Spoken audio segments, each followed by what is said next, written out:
Good evening. How's everybody doing? Great to be learning with you on a Saturday night. Good vach, Shavua Tov, a good week to you, my holy sisters and brothers. Let's light up the darkness. Who's in the house on a Saturday night? Gail in Kansas City, Melissa in Great Neck, Nancy in North Carolina, Chaim in Florida, Mickey in New Jersey, Alan in New York City, Moishi in Brooklyn, Elise in Virginia, and Marilyn in North Carolina. Welcome, everybody. Tonight, doing a new Mishna, Mishna number 3, here in chapter 7 of Tractate Zevachim, the 29th volume of the Talmud. We are doing tonight page 68.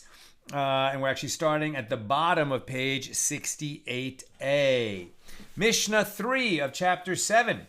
With regard to any of those people disqualified from performing the temple service, who pinched the nape of the neck of a bird offering, which means they did malika. Malika is the special way of killing a bird that's going to be used as a sacrifice in the Holy Temple when the temple is standing in Jerusalem, which it hasn't in 2,000 years almost.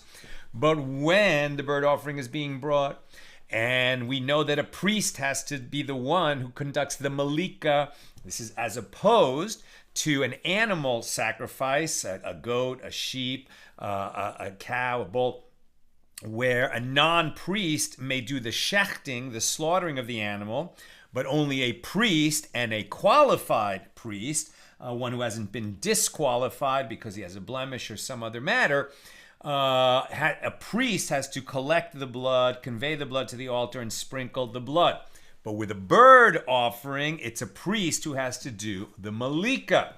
So now they're talking about, okay, it's a priest doing it, but he is disqualified as a priest. So then what's going to happen? Now, the offering is going to be disqualified, but the question we started to look at yesterday is that since melika is a proper way to kill a bird in the context of bringing offerings in the Holy Temple, so therefore, if that bird cannot be used as an offering, or if it can be used as an offering, as long as the malika was done in this context, that bird doesn't become a neveila, an unslaughtered carcass. This would be as opposed to outside the temple. If we want to eat chicken, obviously Jews eat chicken. Chicken is a kosher bird, but the chicken needs to be shechted. If we're going to eat a kosher chicken, it has to be killed in a kosher manner, which is slaughter, with a knife across the windpipe and the jugular. If it isn't killed in that manner, not only is it not kosher for eating, but it's an unslaughtered carcass, and it can impart tuma, ritual impurity. Now, it's a rule with birds as opposed to other kosher animals. So, for example, if a goat, which is a kosher animal, if it was shechted properly, then we could butcher it and eat it, cook it, etc. But if it was not shechted, if it died by any means other than slaughter, then that is a neveila. It's an unslaughtered carcass, and it imparts tuma, ritual impurity, which is very relevant when the temple is standing, because a person who is tameh cannot enter the temple until they go through a process of ritual purification and become tahor again. With birds, if it's an unslaughtered carcass, it doesn't impart tuma, ritual impurity, just by touching it or carrying it, but only when you actually eat it, right? Now, if you're eating unslaughtered carcass, it's not a kosher animal. You've already violated a prohibition of eating something that's not kosher, but that's a separate issue from did you become tameh or not, right? And if it's an unslaughtered carcass of a bird, then it's called imparting impurity in the throat, as opposed to the carcass of an animal, which you can become impure just by touching it. With the bird, you don't become impure until you eat it. So the question they're asking here is, okay, well, a bird that wasn't shechted, but malika was done to it, that's also a proper form of killing a bird if it's being used as an offering. And so for bird sin offerings, which a part of that bird is eaten by the priest, so malika is a way to render it edible once we've conducted the rest of the sin offering process. But what they're saying is, okay, but if the malika was done by a disqualified person or in an improper location so that it no longer counts as malika of a sacrificial process, then it's an unslaughtered carcass, and if you eat it, you would become tameh. So the question they're really looking at is, how much of an error is being made in the process of bringing a bird, a sin offering, let's say, where the malika is no longer a malika done in the context of bringing an offering, and so it just renders the bird a neveila, an unslaughtered carcass, that because it's a bird will impart impurity in the throat, will make a person tameh when he eats it. Okay. So with regard to any of those people disqualified from performing the temple service who did the malika, their malika is not valid. But the offering's meat does not render one who swallows it ritually impure when it is in the throat, as would be the meat of a kosher bird that was not shechted. If a priest pinched it with his thumbnail of his left hand, or if he pinched it at night, or if he slaughtered a non-sacred bird inside the temple courtyard, or a sacrificial bird outside the temple courtyard. In all these cases, although it is prohibited to consume these birds, they do not render one ritually impure, tameh, when they are in the throat, as the halakhic status of malika is like that of slaughtering, right? Malika is a valid form of killing a bird, but only in the context of an offering in the temple. So these errors, which would disqualify the bird offering, don't remove the malika from the realm of an actual malika. Whereas, if he pinched with a knife, like if he did malika not with his thumbnail but with a knife, or if he pinched a non-sacred bird inside the temple courtyard, or a sacrificial bird outside the temple courtyard, or if he pinched doves whose time of fitness for sacrifice has not yet arrived, as they are too young to be sacrificed, or if he pinched pigeons, pinch meaning did malika, pigeons whose time of fitness has passed as they are too old, or if he did malika of a fledgling whose wing was withered, or whose eye was blinded, or whose leg was severed. These are blemishes that would disqualify a bird from being an offering. In all these cases, although the bird's nape was pinched, although there was an actual malika done, it renders one who swallows it tameh when it is in his throat, because it no longer is a malika in a sacred context. It's not a sacred context because the animal that's being brought, or the bird that's being brought, is not fit to be a sacrifice. This is the principle. The meat of any bird that was initially fit for sacrifice and whose disqualification occurred in the course of the service in the sacred temple courtyard. It was initially fit to be sacrificed, and then a mistake was made while it was being sacrificed. Will not render one who swallows it tameh in the throat. But the meat of any bird whose disqualification did not occur in the sacred area, but rather that bird was disqualified before the service began, renders one tameh when it is in the throat, because malika on a bird that's not qualified to be an offering is not a proper method of slaughtering that bird, and therefore it's a neveila, it's a carcass, and if you eat it, you become tameh. That's Mishnah 3. Now the Gemara, and we're on page 68b. Rav says, pinching with the thumbnail of the left hand and pinching at night do not cause the offering's meat to render one who swallows it tameh when it is in the throat, as would the carcass of an unslaughtered bird, a neveila. But pinching by a non-priest and pinching, i.e. cutting from the nape of the neck with a knife, rather than the fingernail, do cause the meat to render one tameh when it is in the throat. So Rav's opinion is a little different than the Mishnah. So the Gemara challenges what is different about the first two cases that prevents the bird from assuming the status of a carcass. Well, the temple service with the left hand has an instance of validity during the service on Yom Kippur, where it is normally the priests do everything that they do with the right hand. But on Yom Kippur, there is a part of the avodah, the temple service that the high priest does on Yom Kippur, in which he employs his left hand. And what is that? When the high priest enters the Holy of Holies holding the spoon of incense in his left hand. I think because he has the coals in his right hand. And the temple service at night has an instance of validity in the burning of limbs and fats of offerings on the altar, which may be burned throughout the night, where we said if malika is done at night, it's disqualified. But a non-priest also has an instance of validity in the slaughter of animal offerings, right? Because we know that an animal offering, a mammal, kosher mammal that's being brought as an offering, can be slaughtered by a non-priest, whereas malika can only be done by a priest. Why then does Rav rule that pinching by a non-priest renders the bird a neveila? So the Gemara answers, slaughter, schechting, is not considered a full-fledged sacrificial rite, and therefore it cannot be compared to malika. Right? Isn't that interesting? And then you can see why. Schechting, right, it kills the animal, but the blood is then collected in a service vessel by a priest, and he conveys it to the altar, and then he sprinkles it on the altar from that service vessel. By contrast, the reason that a bird offering has to be killed by a priest when he conducts the malika is because then the bird is in his hand, and after he kills it and sort of moves the head off the neck, blood will come out of it, and he himself applies that blood onto the altar. So the malika is much more proximate to the rest of the avoda of the priest. Now the Gemara asks, and is it not a full-fledged rite? Now they're challenging you. You're saying, well, schechting is not really a full-fledged rite since it can be done by a non-priest. They're going to challenge that. And is it not a full-fledged rite? But doesn't Rabbi Zera say that the slaughter of a red heifer by a non-priest is not valid, which indicates that it is a full-fledged rite? And Rav showed a source in the Torah for this law.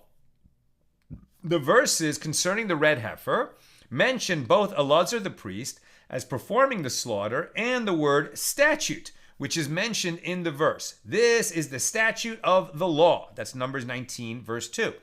Teaching that Elazar's involvement was halachically, legally required. He had to do it, meaning a priest, right? Elazar was the son of Aaron, the high priest.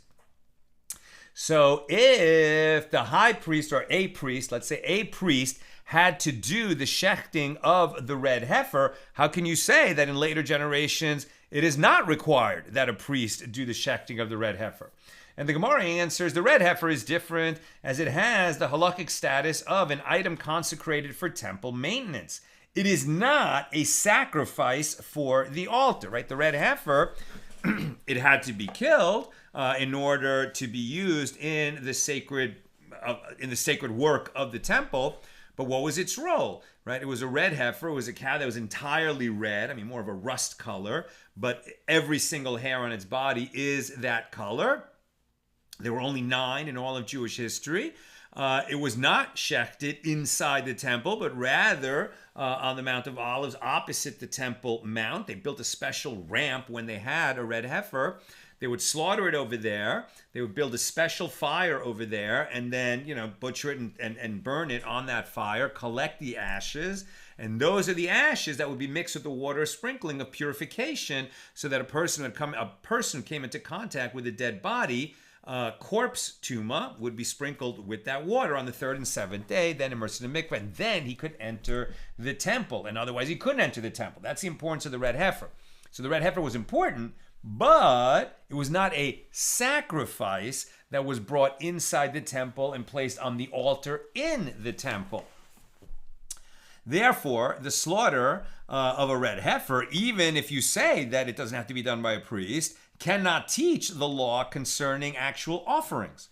So the Gemara asks, but can it not be inferred, kal v'chomer, that slaughter is a sacrificial rite, right? Part of the sacrifice process. If animals that have the status of items consecrated for temple maintenance, which are of lesser sanctity, require slaughter by the priesthood, is it necessary to say that the slaughter of animals consecrated for sacrifice on the altar, which are of greater sanctity, is a sacrificial rite that should require a priest? Apparently, the fact that non-priests may slaughter offerings proves that certain sacrificial rites do apply to them.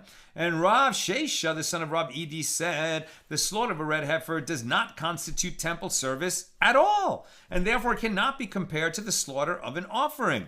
The law is just as it is with regard to the examination of the shades of tsuras, right? The skin condition, which was a physical manifestation of a spiritual malady, which when it would appear on the skin, it was understood to be associated with speaking lashon hara, evil speech. And eventually a person would break out in this skin disease, tsuras. We no longer have this. It doesn't exist anymore. But when it existed, the key is you had to have a person who was very knowledgeable in which marks, are just eczema or, pimples or, other kinds of skin conditions, and which are actually tsuras. But even if you had a rabbi who was the world's foremost expert in tsuras and could recognize and distinguish any mark, is it tsuras, is it not tsuras, no matter how great his knowledge is, if he's not a Kohen, he cannot determine, he cannot say, declare that is tsuras. And until it is declared that it is tsuras, it's not tsuras, right? Very interesting. So a person may have that full breakout, but he can't start the process of, first being quarantined and then doing his atonement and then eventually being healed and then doing his purification rituals and then coming back into the congregation until a priest says that is tsuras. So of course there were priests who had that body of knowledge, but that a person is a mitzora, that he has tsuras, could only be declared by a priest. Right. The law is just as it is with regard to the examination of shades of marks of tsuras, which does not constitute a temple service, but it does require a declaration of tuma or tahara, right, impurity or purity, by the priesthood, right, by a priest. So the Gemara asks, but let us derive from the law of a private altar, which was a valid medium for sacrificing offerings before the temple was built, where non-priests were permitted to do malika of burnt offerings, and that there is a circumstance in which, malika by a non-priest is valid. Since it was valid at some point, right? Since there was a time in history or a situation where malika by a non-priest was valid, therefore, even if malika was done by a non-priest, let us say that it does not render the animal neveila. It does not render the bird a neveila. That's what they're suggesting. And the Gemara answers, well, one cannot derive the laws of the temple service from the laws of a private altar, which was considered non-sacred by comparison. Doesn't matter that there was a period in Jewish history before the temple when there were private altars and malika could be done by a non-priest. We don't learn anything out from that. The Gemara asks, can one not derive the laws of the temple service from the laws of a private altar? Didn't we in fact derive one of our laws earlier in Tractate Zevachim from the period when private altars were in use? But isn't it taught in a baraisa? From where is it derived with regard to an item, for example, the limbs of an offering, which emerged from the temple courtyard and was thereby rendered unfit for service upon the altar, that if it nevertheless ascended upon the altar, it shall not descend? And it is derived from the fact that an item that emerged is valid for sacrifice on a private altar. We don't have private altars now. We don't, just because we have no temple doesn't mean we can't have private altars. Private altars were only before the temple was built, thousands of years ago. But because such a period existed, the sages learned out that if there was a sacrificial portion that was intended to go up on the altar, and before it reached the altar, for some reason, some child grabbed it, ran outside the temple courtyard. Now it exited the temple courtyard. That disqualifies it. At that point, it should not go on the altar because it's been disqualified. But then someone didn't think about it or made another mistake and they put it on the altar. So do we then pull it off the altar? Answer, no, we don't. Why? Because there was a period when limbs could go up on private altars. That's enough of a validity that, from this example of Jewish history, that if two errors were committed, it left the courtyard and then it came back and was placed on the altar. At that point, we don't compound the errors by then pulling it off the altar. And it was because it was a period of history when private altars were outside the temple.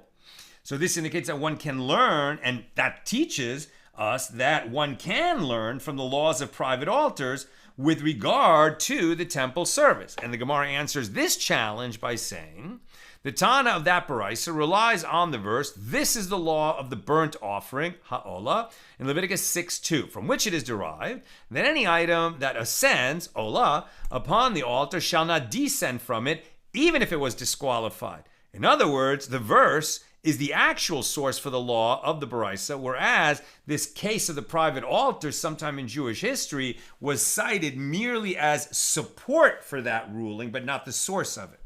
Until this point, the Gemara has discussed the opinion of Rav, who holds that the malika done by a non-priest renders the bird a neveila with regard to tuma, right? That if you eat it, you will become tameh. But Rabbi Yochanan says, if a non-priest did the malika, the meat does not render one who swallows it tameh when it is in the throat. But if a priest did the malika with a knife, then the meat does render one tameh when he eats it, right? Because he didn't do malika. Once you do malika with a knife, it's not malika. Now, what's interesting is, well, if you did malika with a knife, what are they saying? I think what they're saying is, but it's not schechting. First of all, even if it was proper schechting, but you shechted a bird in the temple where you're supposed to do malika, then maybe it would render it a neveila anyway. But I think there's also an issue of when they use the fingernail to do malika, it's not the same process as shechting, right? So they go from the nape. I think the nape is from behind, whereas shechting is from in front of the throat. So even though he used a knife, I don't even think it's shechting. So the Gemara brings proof for the opinion of Rabbi Yochanan from that which we learn in the Mishna. If any of those disqualified for temple service did malika, pinch the nape of a bird offering, their pinching is not valid, but the meat does not render one who swallows it tameh when it is in the throat. So granted, according to Rabbi Yochanan, the word any is written to add that even the pinching of a non-priest does not render the bird a neveila. But according to Rav, who holds that it does render the bird a neveila, what is added by the word any? So the Gemara answers, it is written to add pinching with the left hand or pinching at night. And the Gemara challenges the word any is unnecessary with regard to teaching the cases of pinching with the left hand and pinching at night, as they are taught in the Mishna explicitly. And the Gemara answers, according to Rav, the word any is not meant to add a specific case. Rather, the Mishnah teaches the principle and then explains using specific examples. So the Gemara suggests, come in here proof from the continuation of the Mishnah. This is the principle. The meat of any bird whose disqualification occurred during the course of the service, right? You started with a kosher bird designated to be an offering, and then something went wrong during the offering process. So whatever the mistake was, it's going to disqualify the bird from fulfilling the obligation of the owner who was bringing a bird offering, either to atone for a sin, it was a sin offering, or because he vowed to bring a burnt offering. It's not going to fulfill his obligation. But it will not render a person tameh who eats it, for, as would be the case if he ate a neveila. Whereas if the bird was already disqualified before they brought it and they did malika on it, then it is going to be considered a neveila because it was never fit to be an offering. That was the principle, right? The meat of any bird whose disqualification occurred during the course of the service in the sacred temple courtyard does not render the garments of one who swallows it ritually impure, tameh, when the meat is in the throat. So granted, according to Rabbi Yochanan, the word any is written to add that even the pinching of a non-priest does not render the bird a neveila. But according to Rav, who holds that it does render the bird a neveila, what is added by the word any? Now we're on page 69a. The Gemara responds, and according to your reasoning, one could infer the opposite from the following clause. The meat of any bird whose disqualification did not occur in the sacred, any, right? The meat of any bird whose disqualification did not occur in the sacred temple courtyard transmits tuma to the one who swallows it. So here, according to Rabbi Yochanan, what disqualification is added if not pinching by a non-priest? So rather, both clauses add other disqualifications not mentioned in the Mishnah. The former clause concerning an offering that was disqualified in the temple courtyard, right, during the process of bringing it as an offering, it is written to add that the slaughter of sacrificial birds inside the temple courtyard does not render them carcasses. So if you shechted them, they would still, even though you're supposed to do malika, it would disqualify them as bird offerings, but it would not render them a neveila. The latter clause, with regard to an offering disqualified outside the temple courtyard, is written to add that pinching of non-sacred birds outside the temple courtyard does render them carcasses. If you tried to kill a chicken, kosher animal, not in the temple courtyard, using malika, so then you did not render that kosher animal kosher for eating. You didn't shecht it, so now it's a neveila. And if you did eat it, you would become tameh, in addition to having violated the law of eating kosher food. It is taught in a baraisa in accordance with the opinion of Rabbi Yochanan in a case where a non-priest pinched a bird offering, or a priest disqualified from the temple service pinched it, or it became pigul, i.e. it was sacrificed with the intent to consume it beyond its designated time, or it became nosar, i.e. meat remained uneaten beyond its designated time, or it became tameh. In all these cases, even though the meat of these birds may not be consumed, they still do not render a person tameh when he eats it, because it's not considered a neveila. Disqualified, yes. Neveila, no. Rabbi Yitzchak says, I heard, shamati, two laws. One concerning the removal of a handful from a meal offering of, wheat flour by a non-priest for burning on the altar, and one concerning the pinching of a bird offering by a non-priest. And although both offerings are disqualified, I heard that one shall descend from the altar if it ascended, right? Even though it shouldn't be gone up on the altar, somebody put it on the altar. If the disqualification is strong enough, then at that point you yank it off the altar because it never should have gone up there. Whereas most times, even if it was disqualified, once it goes up on the altar, you don't pull it off. So although both offerings are disqualified, I heard that one shall descend from the altar if it ascended, and one shall not descend. But I do not know which law applies to which case. Chizkiah says it stands to reason that in the case of the removal of the handful from a mincha, from a meal offering, it shall descend, and in the case of pinching, the offering shall not descend. So the Gemara asks, what is different about pinching by a non-priest that would allow the bird to be sacrificed if it ascended onto the altar? If the difference is that for a non-priest to do so would be valid on a private altar where all sacrificial rites were performed by non-priests, this does not constitute a difference, as the removal of the handful by a non-priest would also be valid on a private altar. And if you would say that no handfuls were removed on private altars because no meal offering was sacrificed on a private altar, only animals and birds, as meal offerings were brought before the construction of the temple only on the altar in the tabernacle, not on other private altars, you must also say that there was no pinching either, as according to this opinion, no birds were sacrificed on private altars either. As Rav Sheshes says, according to this statement of the one who says that a meal offering was sacrificed on a private altar, birds were sacrificed on a private altar. According to the statement of the one who says that no meal offering was sacrificed on a private altar, no birds were sacrificed there either. And what is the reason? This is because the Torah, in describing the offerings brought at Mount Sinai before the tabernacle was built, mentions slaughtered offerings, but not meal offerings. It mentions slaughtered offerings, i.e. animal offerings that were shechted, but not birds. Let's recall that in the wilderness, after the Torah was given, they built the tabernacle, the Mishkan, and the portable altar, and they did sacrifices in the desert, and there were meal offerings and bird offerings, but that was only at the national altar, the altar. Later, that would be replaced by the altar in the Holy Temple.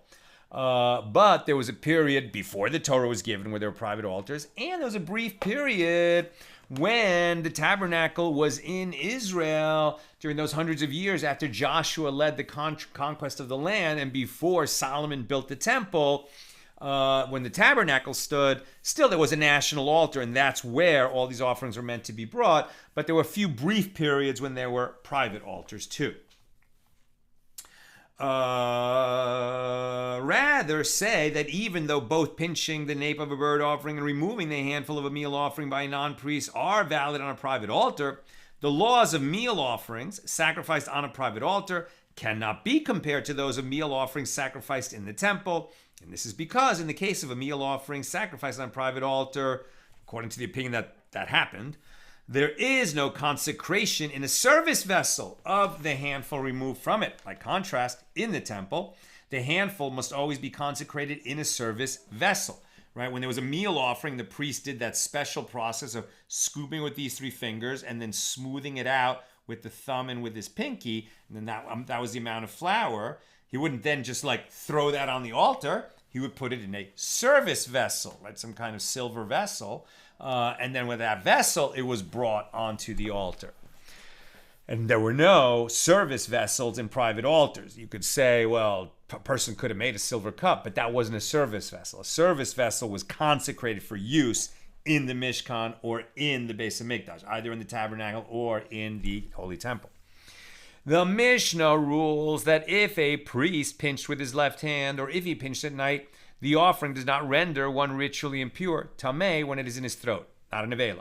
With regard to this issue, the sages taught one might have thought that invalid pinching that occurs inside the temple courtyard, such as pinching with the left hand or pinching at night, would cause the offering to be a neveila and thus render the garments of the one who swallows it tameh when it is in the throat. Therefore, the verse states, every soul that eats a carcass that eats a neveila, shall be impure until evening.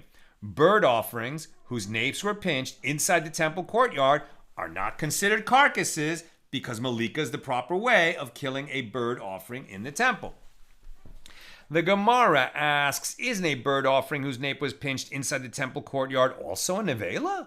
Rather, the halacha of the Mishnah is derived from that which the verse states. Every soul that eats a carcass or a treifa shall be impure until evening. A treifa is an animal with a wound that will cause it to die within 12 months.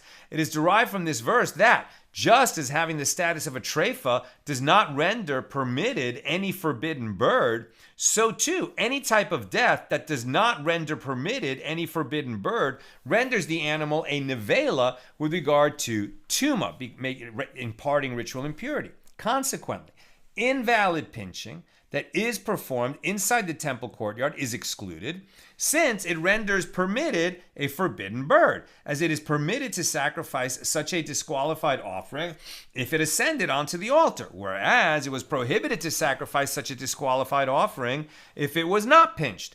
The meat of such an offering therefore does not render the garments of the one who swallows it tameh when it is in the throat, meaning it's not a neveila, according to this argument.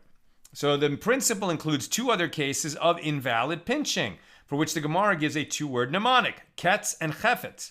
These words are acronyms for the cases of one who pinches the napes of sacrificial birds outside the temple courtyard, and one who pinches the napes of non-sacred birds, whether inside the temple courtyard or outside of it.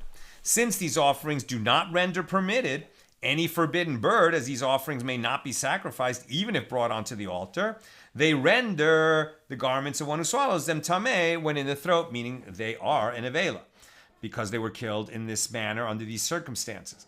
It is taught in another baraisa, one might have thought that the slaughter of non-sacred birds inside the temple courtyard, or the slaughter of sacrificial birds, whether inside or outside of it, would cause the meat to render someone tameh in the throat. Therefore, the verse states, every soul that eats a neveila shall be impure until evening. Birds that have been slaughtered in this manner are not neveilas, so they do not impart tuma.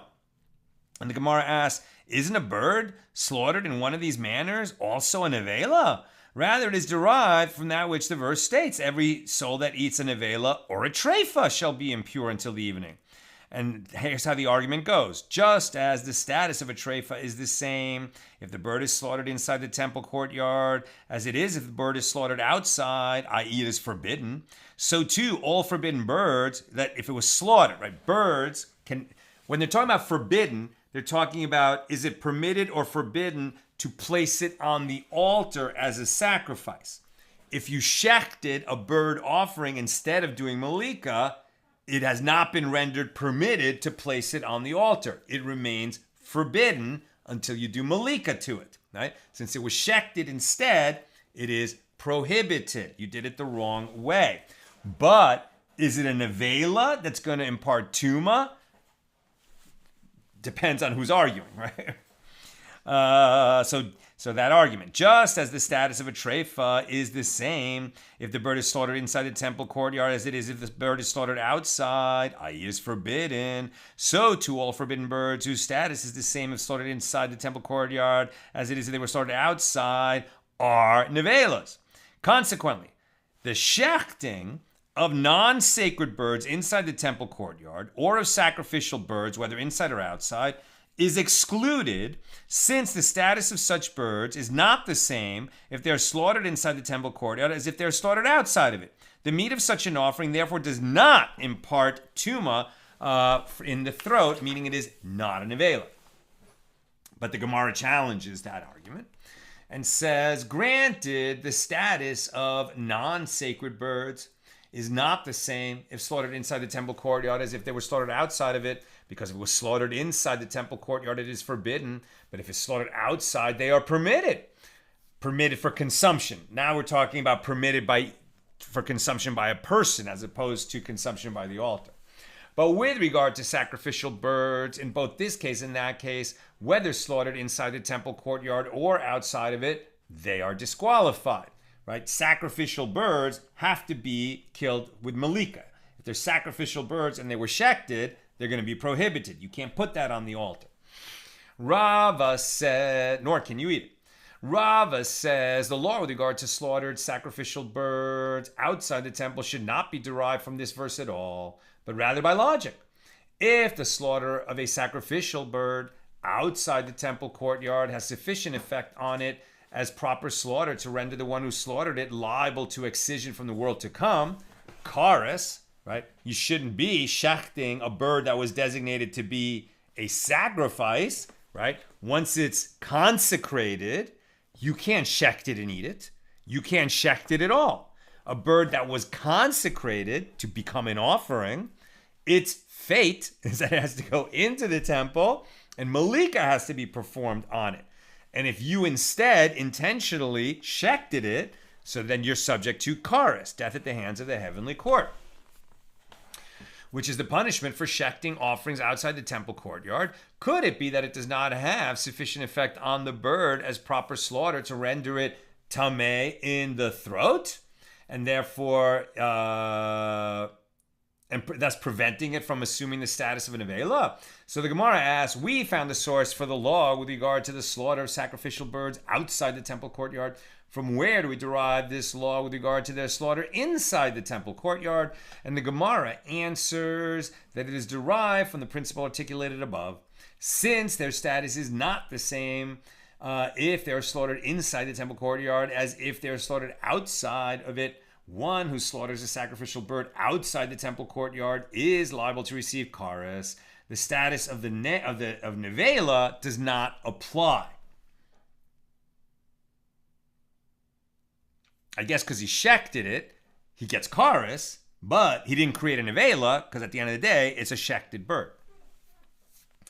The Gemara asks, the Gemara challenges. If so, it follows that if the priest did malika on sacrificial birds, right? They're sacrificial birds. Their fate is malika, but it didn't happen inside the temple courtyard where what needed to happen. It happened outside the temple courtyard. They are also not a neveila, as their status is not the same as if they are pinched inside the temple courtyard as it would be if they are pinched outside of it. If they are pinched inside, they are fit offerings, and if they are pinched outside, they are disqualified. This conclusion would contradict the Mishna, which rules that sacrificial birds pinched outside of the temple courtyard are neveilas, and they render one who eats them impure. Rav Shimi bar Ashi says one can derive the law with regard... I'm almost done. Questions or comments, please get them in now. Rav Shimi bar Ashi says one can derive the law with regard to an item that is prepared not in its valid manner, i.e. sacrificial birds slaughtered outside the temple courtyard, from the law with regard to another item that is prepared not in its valid manner, i.e. sacrificial birds slaughtered inside it. But one cannot derive the law with regard to an item that is prepared not in its valid manner, i.e. sacrificial birds pinched outside the temple courtyard, from the law with regard to an item that is prepared in its valid manner, i.e. those pinched inside it. The cases of a bird pinched outside and a bird pinched inside the temple courtyard are not subject to comparison, so one cannot derive conclusions from the differences between them. And the Gemara asks, and is that true? Can one not derive the law with regard to disqualified offerings from the law with regard to fit offerings? But isn't it taught in a baraisa? From where is it derived with regard to an item that emerged from the temple courtyard and was thereby disqualified, that if it nevertheless ascended upon the altar, it shall not descend? It is derived from the fact that an item that emerged is valid for sacrifice on a private altar, i.e. that disqualification was not applicable to an offering sacrificed on a private altar, as there was no temple. So here the Baraisa derives the law with regard to a disqualified offering from the law with regard to a fit offering. And the Gemara answers, the Tana, that Baraisa relies on the phrase, this is the law of the burnt offering, a seemingly superfluous general phrase which is interpreted homiletically to include the law that any item that ascends upon the altar shall not descend from it, even if it was disqualified, and the verse is the actual source for that law of the Baraisa, whereas the case of a private altar is cited merely in support of that ruling. And that concludes our discussion of Mishnah number 3. Tomorrow, with God's help, we'll move on to Mishnah number 4. This material is very difficult. And, I was thinking about this earlier today that, let's put it this way. Have you ever been to a concert that was amazing, that you loved, music that just absolutely moved you, it floored you, you had such an amazing experience listening to that music at the concert? So for you to have that experience, a lot of people had to do a lot of technical work, right? Not just the musicians who did all the learning of how to play the music and then, performing it.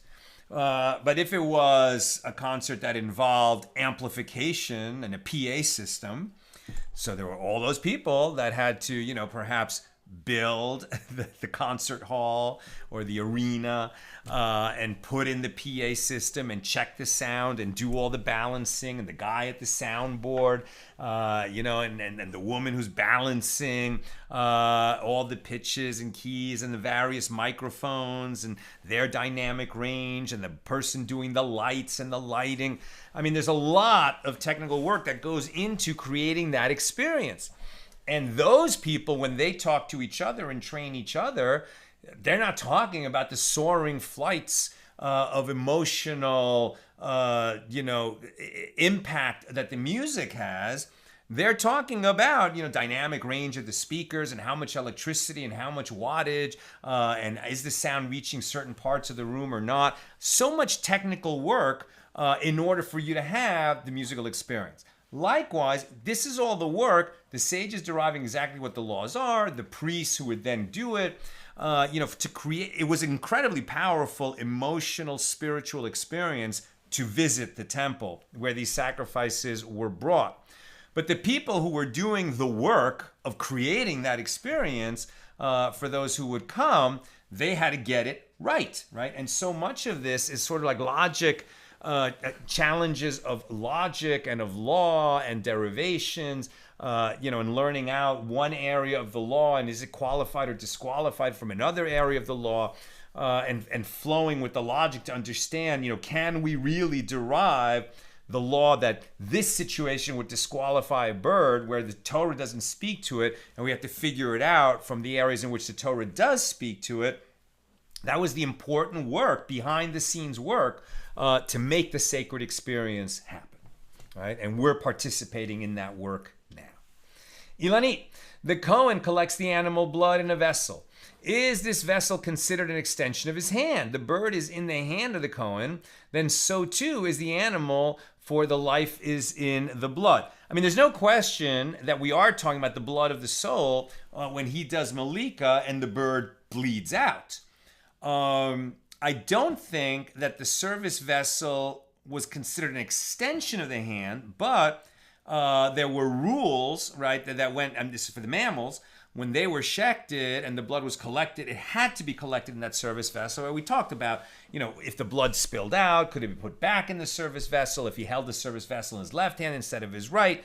These were all issues. So there were just very specific rules about how that service vessel needed to be used. I don't know if it was considered an extension of his hand or not. But nevertheless, a priest has to do malika and a non-priest could do the schechting. But a priest had to collect the blood in the service vessel. Sharon, I imagine that they did not have a lot of birds domestically available during the wandering in the desert, whereas they did have flocks and herds. On the question of were they bringing bird offerings in the before the temple. Now they had the Mishkan, so we're talking about the time of the tabernacle. There were no private altars in the wilderness, right, in the midbar. But it's a very interesting observation, Sharon, that they could have flocks and herds. Where are they? They're not walking around. They didn't leave Egypt with dovecotes, right? They don't have collections of birds. On the other hand, Hashem sent them quail, right? At one point when they were complaining about the manna, and he sent them a bunch of quail. So if Hashem wanted them to do bird offerings, he could have brought that. I mean, it's very interesting because it seems like when you talk about people who were bringing variable offerings, where there was, a most expensive, middle expensive, and least expensive way to bring it. And so in some cases, there's some times where you have to bring a bird offering. There are other times when you bring a bird offering if you can't afford to bring a more expensive animal offering.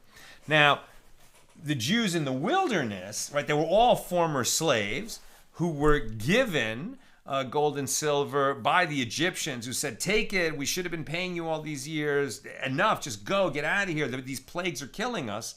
And they emptied out Egypt, right? They were given wealth by the Egyptians. So in a sense, they were all kind of on the same page. I don't know that they had poor people yet. So maybe they didn't need to bring bird offerings, but on the other hand, there are some situations where you must bring a bird offering. So where'd they get those birds? It's a great question. Where did they get those birds?